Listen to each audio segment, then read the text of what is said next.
우리 한번 옆에 분이랑 이렇게 인사했으면 좋겠는데요. 제가 오늘 설교의 제목을 함께 그리고 같이라는 제목으로 말씀을 함께 나누고자 하는데요.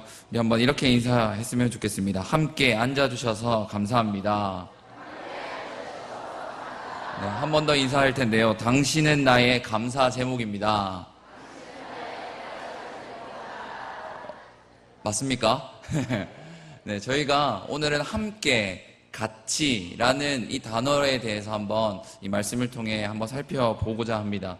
농협에서 지난 2009년도에 한 광고를 찍었습니다. 광고를 찍었는데 어떤 슬로건이었냐면 이 함께 하다는 가치라는 단어와 값어치라는 가치, 제가 좀 발음이 좀 이상해서요. 가치의 가치 아시겠죠? 네. 이 함께 하는 거가 얼마나 값어치가 있냐라는 그런 내용의 광고였습니다. 먹어 할 때 앞에 함께 먹어, 앉아 할 때 혼자 앉지 말고 함께 앉아, 그리고 이걸 써 혼자 쓰지 말고 함께 쓰자, 이런 내용의 광고였습니다. 그래서 제일 마지막에 이런 문구가 참 마음을 울렸던 것 같은데요. 세상을 부드럽게 만드는 두 글자, 가치의 힘을 믿습니다. 네, 제가 농협을 광고하려고 하는 건 아니고요. 이 가치와 이 함께라는 단어를 생각을 좀 해보게 되는 것 같습니다. 여름 성경학교 이제 시즌이라고 하면 시즌이고요. 7월, 8월 많은 성경학교를 또 교회에서 진행을 하고 또 여러 교회에서 수련회를 진행하고 있습니다. 근데 2009년에 광고를 찍었던 이 슬로건이요. 2019년이 10년이 지난 지금도 여전히 수련회와 여름 성경학교의 슬로건으로 주제로 불리고 있습니다. 정하고 있다라는 겁니다. 왜 그럴까요? 이 시대가 함께라는 이 단어를 잃어버리고 있어서 그런 건 아닌가 생각해 봅니다. 혼자서 모든 것을 해결하려고 하는 그런 모습들이 너무나도 많다라는 겁니다. 개인주의와 이 이기주의에 빠져버린 이 시대가 너무나도 안타깝다라는 거죠. 작년 이맘때에 숙명여고에서 일어난 일들을 잘 알고 있습니다. 자기가 이제 쌍둥이인 자녀를 두고 있는데 이 아버지인 분이 시험을 답안지를 아이에게 줘서 내신은 1등인데 모의고사는 거의 꼴등인 그 아이의 모습을 알 수 있습니다. 이 개인적인 욕망 때문에 한 아이의 인생뿐만 아니라 여러 주변에 있는 아이들의 생명을 또는 이 아이들의 상처를 정말 해치고 있는 모습들이 있다라는 거죠. 함께는 사라지고 나만 존재하고 있다라는 겁니다. 근데 성경은 반대로 얘기합니다. 나는 죽고 예수로 사는, 다시 말해서 나는 죽고 함께 살아나는, 공동체가 살아난다는 걸 성경은 계속 이야기하고 있다라는 겁니다. 신앙의 깊이는 나에서만 그치면 안 된다고 저희는 알고 믿고 있습니다. 나만 잘 믿고 나만 열심히 기도하고 나만 열심히 찬양하면 안 된다. 저도 아이들에게 계속 이야기하는 게 그겁니다.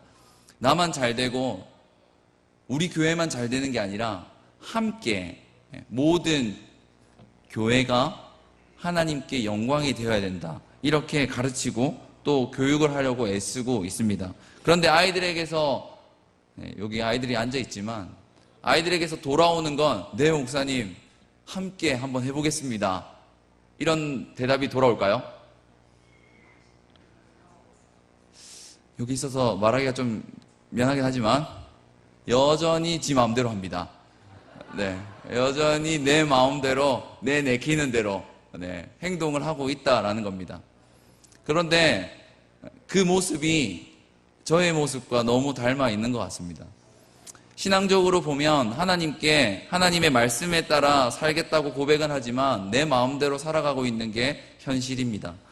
그래서 하나님과 함께 살아야 하고 하나님과 같이 살면서 가치 있는 삶을 살아야 되는데 저희는 전혀 그렇게 못하고 있다라는 겁니다. 나에서 머무르는 것이 아니라 신앙의 깊이는 상대방을 돌아볼 때 깊어질 수가 있습니다. 나만 보이는 건 신앙이 깊다라고 할 수가 없다는 것입니다.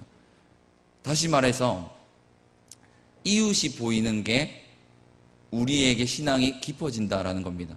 이번 초등부 여름성경학교 주제가 이웃 사랑이었습니다. 지난번에도 한번 말씀을 나눴었는데요. 아이들에게 이웃을 사랑하라고 했더니 고백은 엄청나게 했습니다. 2박 3일 동안.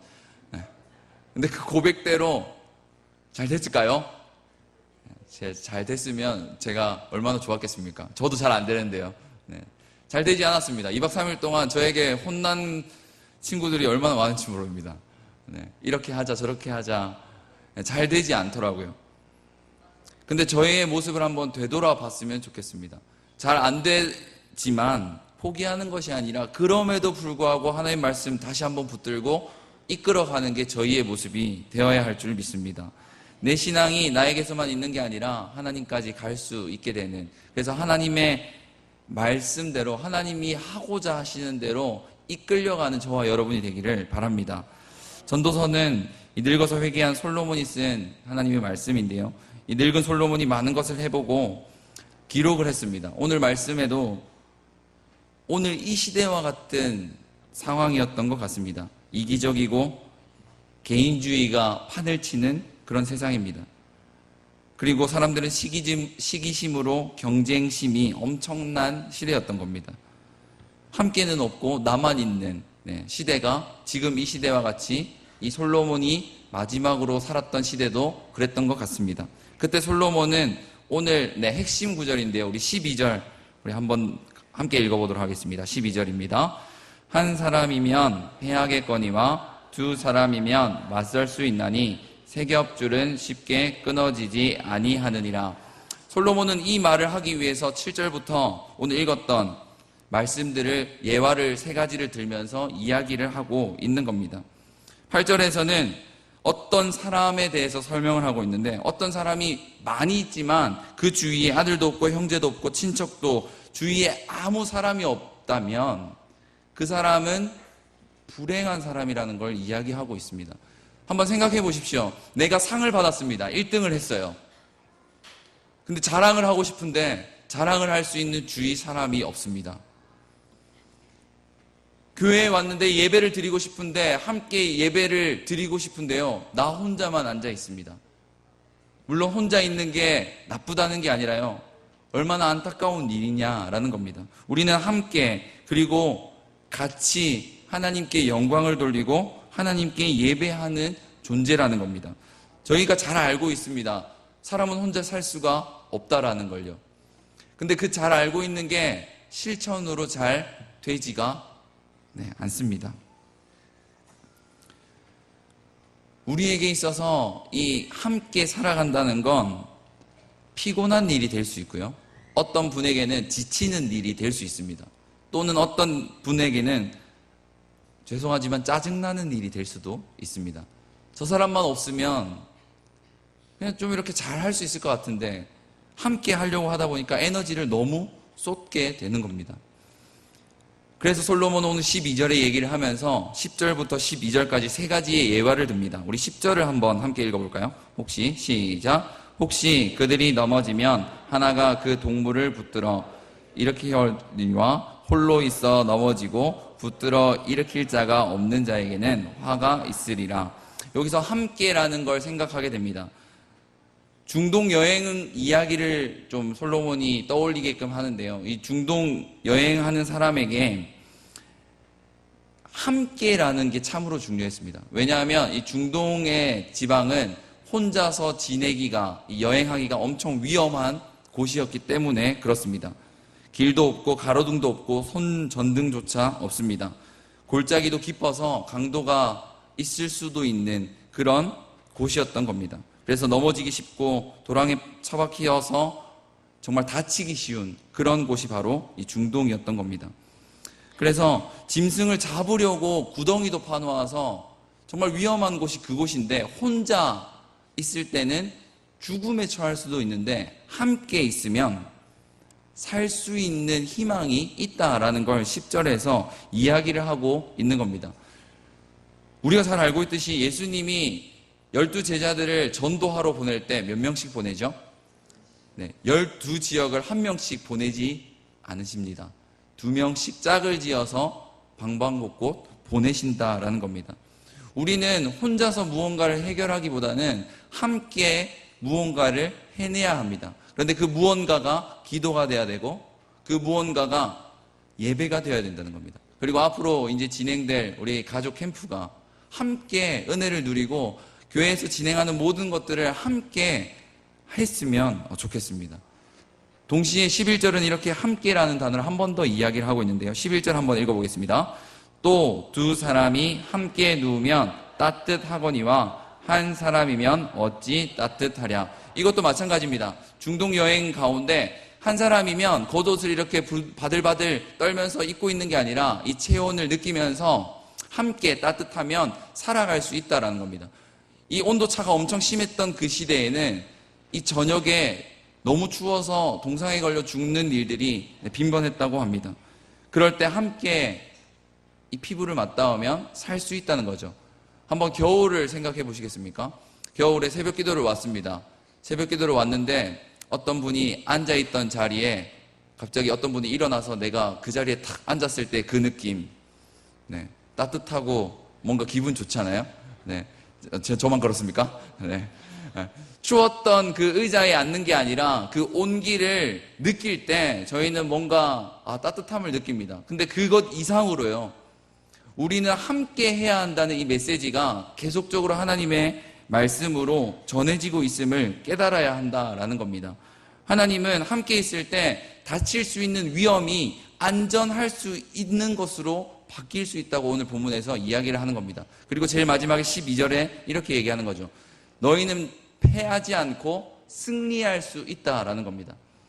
저희 초등부 여름성경학교가 누가복음 10장에서 10장 25절에서 37절까지의 말씀이었습니다. 저희가 잘 알고 있는 사마리아 사람의 비유였습니다.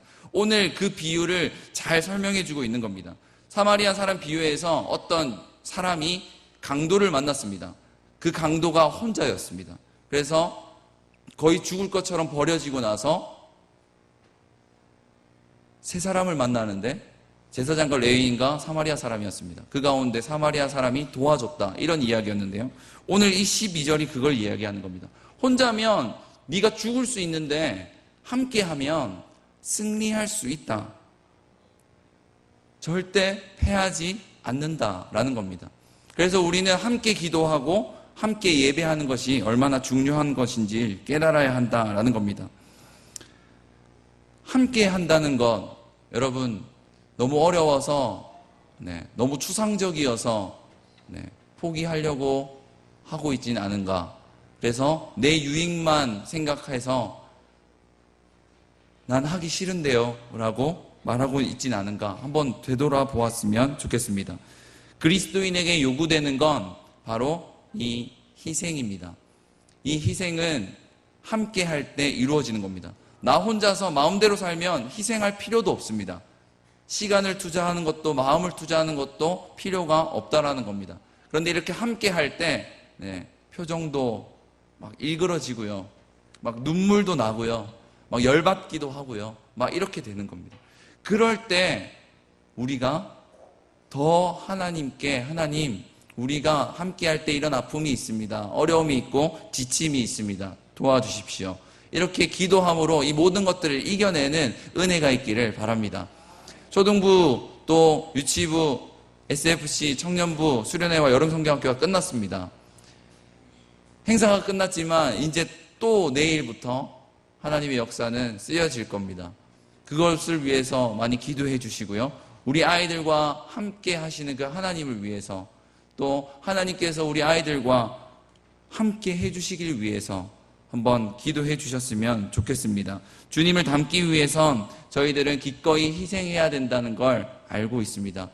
알고만 있는 것이 아니라 따뜻한 말 한마디라도, 그리고 악수 한 번이라도 건네주는 저희들이 되었으면 좋겠습니다. 특별히 이제 8월 14, 15일 가족 캠프가 진행되는데요. 어떤 마음인지 잘 모르겠습니다. 어떤 마음으로 또 준비를 하고 참석을 못하고 이런 마음을 가지고 계시는지는 잘 모르겠습니다. 그러나 함께 함으로 하나님께 영광 돌리는 저희 왕궁 중부교회가 되기를 주님의 이름으로 축복합니다.